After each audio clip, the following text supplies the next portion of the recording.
We are going to make concrete out of cardboard, and to show how, we will make a set of concrete barriers and defensive fortifications.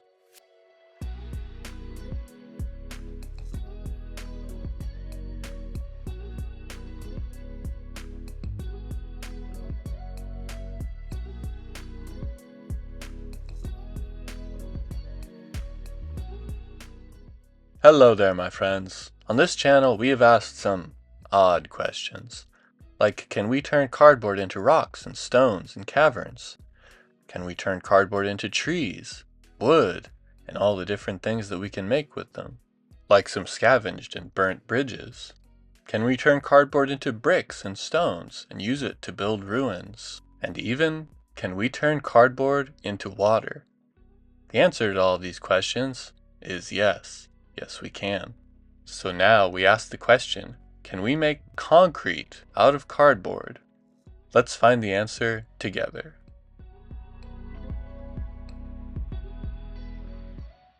Starting with some cardboard, we're going to make a handful of rectangles and little right triangles. I want mine to be 1 inch high, like the thickness of my ruler, because that's a great height for miniatures to hide behind. And also, in a lot of the kind of games I play, a miniature can jump over something if it's 1 inch in height or less, or hop up on top of it and then jump down. So that makes for some fun possibilities. I'm also going to make these 3 inches wide because I thought that it looked good. We'll draw out lines for several of these rectangles. That way the barriers can be thicker with 2 layers of cardboard each.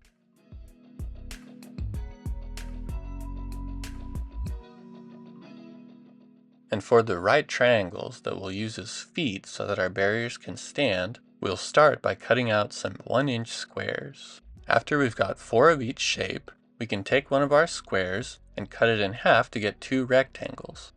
Then we can cut each of those diagonally in half to give us 2 right triangles. We will need 4 of these little feet for each barrier, and then 2 of the big rectangles for the body of the barrier. I started by marking out where I wanted the feet to go, and since it's 3 inches long, I marked it 3/4 of an inch on each side. That way there's 1.5 inches in the middle between the feet. From there, it's a simple matter of gluing the body pieces together and then gluing on the feet.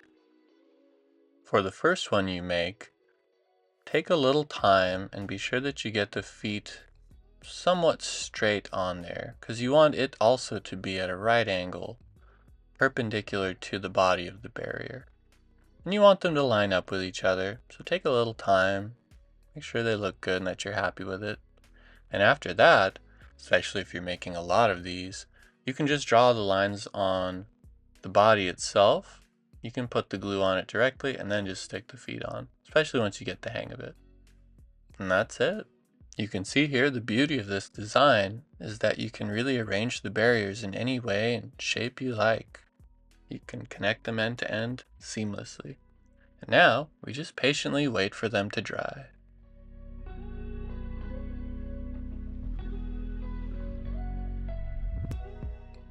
Maybe while we wait, we can make something else. Let's make a bigger one.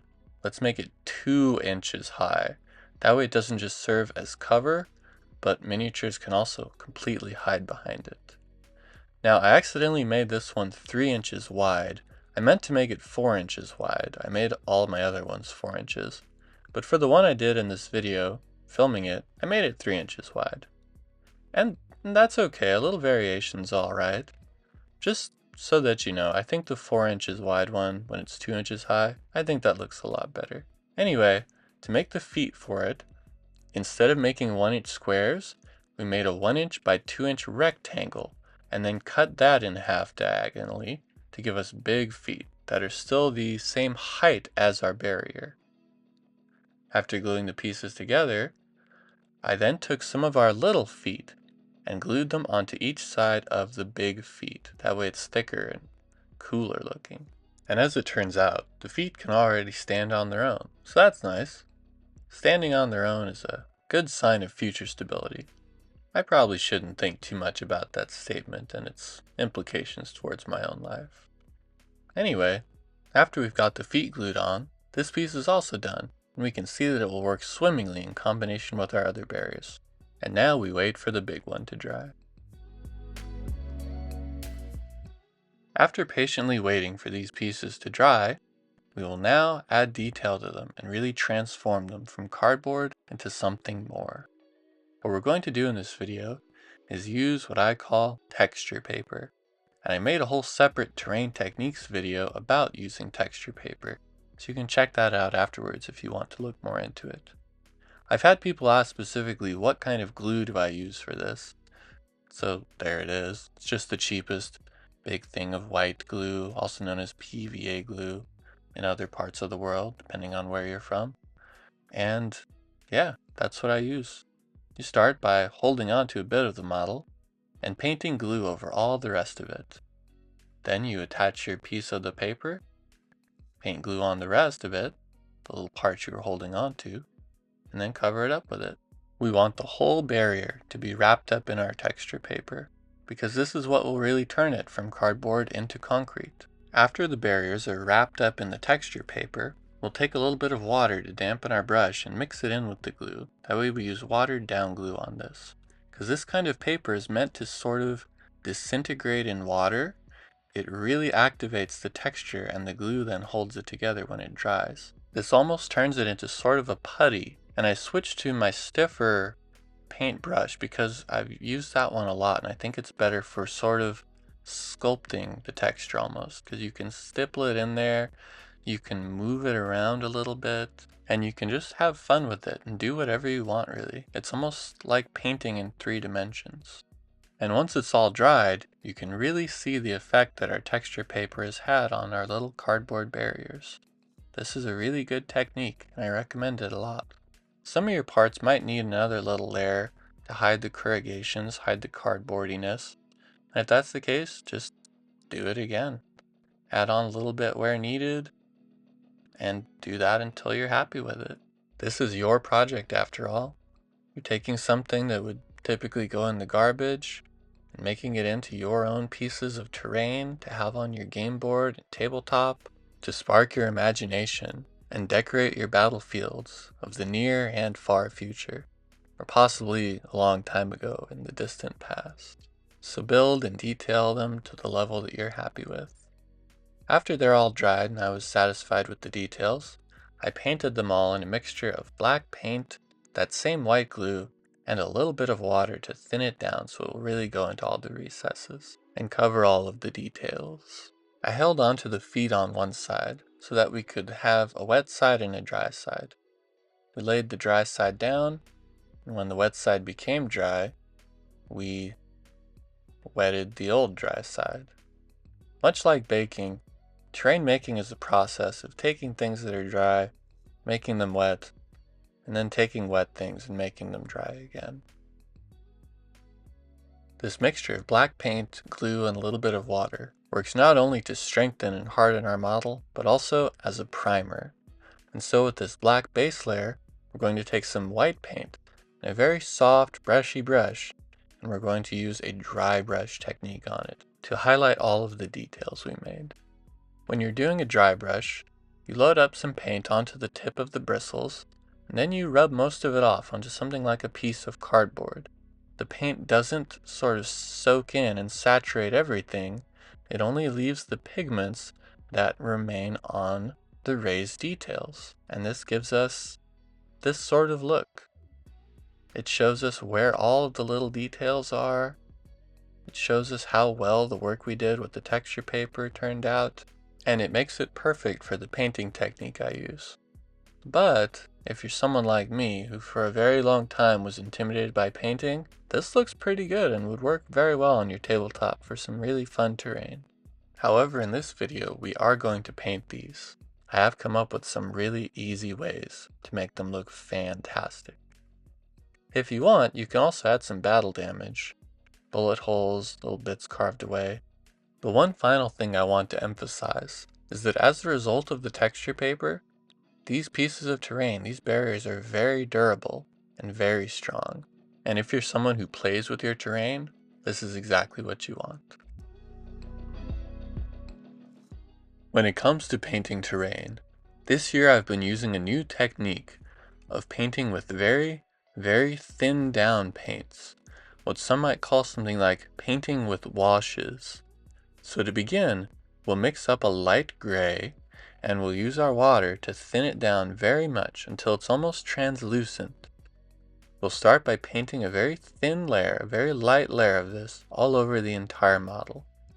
And what this does, in combination with our primer and our black primer and our white dry brush, is it gives us an immediate and natural effect of color variation with different shades of grays, darker and lighter, depending on where the highlights were. And what we can do then is selectively paint on another layer, another thin layer of our watered down light gray, and we can almost sort of blend this to give us even more variation in our color of lighter grays and darker grays.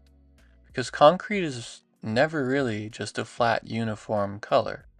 It always has little variations, especially if it's a little bit old and a little bit used. And what I wanted to do was also paint the feet of each barrier with another layer of this. That way the feet will be lighter and the body will be a little bit darker.